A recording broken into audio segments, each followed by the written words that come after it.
اعوذ باللہ من الشیطان الرجیم، بسم اللہ الرحمن الرحیم۔ السلام علیکم ویورز، آپ کو ایک بار پھر خوش آمدید کہتے ہیں اپنے یوٹیوب چینل تذکرات الاولیاء میں۔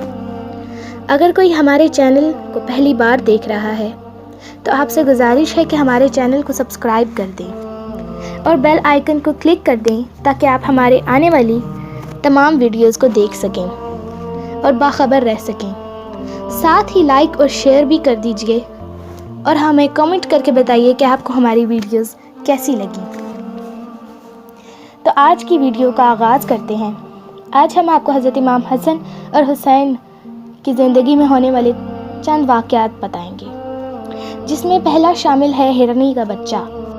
بیان کیا جاتا ہے کہ ایک عربی نے بارگاہ رسالت میں حاضر ہو کر ایک ننھا منا پیارا سا ہرنی کا بچہ نظر کیا۔ اتنے میں شہزادہ حسن حاضر خدمت ہوئے۔ یہ ابھی کم سن عمر کے تھے۔ ہرنی کا بچہ اٹھا کر لے گئے۔ جب ان کے چھوٹے بھائی شہزادہ حسین نے دیکھا تو پوچھا، بھیا کہاں سے لائے ہیں؟ کہہ دیا، نانا جان صلی اللہ علیہ وآلہ وسلم نے دیا ہے، لہٰذا آپ بھی حاضر ہوئے اور ہرنی کا بچہ طلب کیا۔ بہت بار بہلایا کہ یہ ہرنی کا بچہ ہمیں دے دیجئے، یہ ہم حضرت امام حسین کو بھی دیں گے، آپ دونوں مل کے کھیل لیجئے گا، مگر وہ نہ مانے۔ کرب تھا کہ شہزادہ حسین رو نہ پڑے۔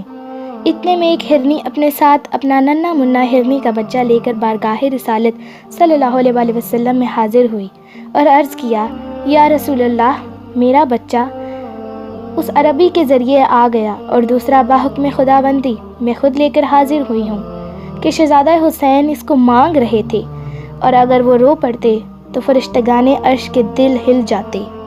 خدائے رحمان کی شان بے نیازی کے قربان جاؤں۔ ایک طرف تو نواسہ رسول جگر گوشائے بطول، چمن مرتضیٰ کے جنتی پھول، شہزادہ حسین کا معمولی سا رنجیدہ ہونا بھی قبول نہیں، اور دوسری طرف انہی شہزادے کو میدان کربلا کی سخت گرمی میں بھوکا پیاسا رکھ کر سر قلم کیا گیا۔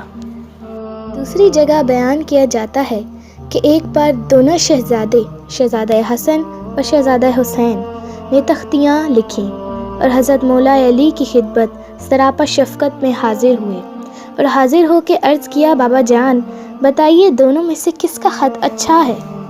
مولا نے سوچا کہ اگر کسی کا خط اچھا کہوں گا تو دوسرے کا دل ٹوٹ جائے گا، لہٰذا فرمایا، امی جان سے جا کر پوچھئے۔ چنانچہ دونوں شہزادے خاتون جنت فاطمہ الزہرا کی خدمت میں حاضر ہوئے۔ انہوں نے بھی یہی سوچ کر فرمایا کہ نانا جان سے جا کر پوچھئے۔ جب بارگاہ رسالت میں حاضر ہوئے صلی اللہ علیہ وآلہ وسلم نے فرمایا، اس کا فیصلہ تو جبرائیل ہی کریں گے۔ اتنے میں جبرائیل علیہ السلام آ گئے اور بحکم خداوندی جنت سے ایک سیب لائے اور طے پایا کہ تختیاں رکھ کر سیب پھینکا جائے گا، جس کی تختی پر سیب گرے گا اس کا خط عمدہ ہوگا۔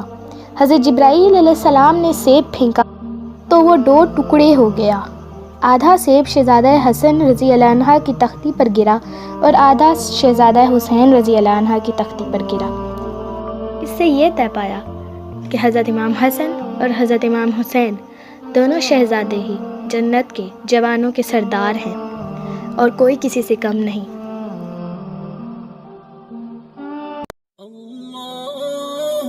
اللہ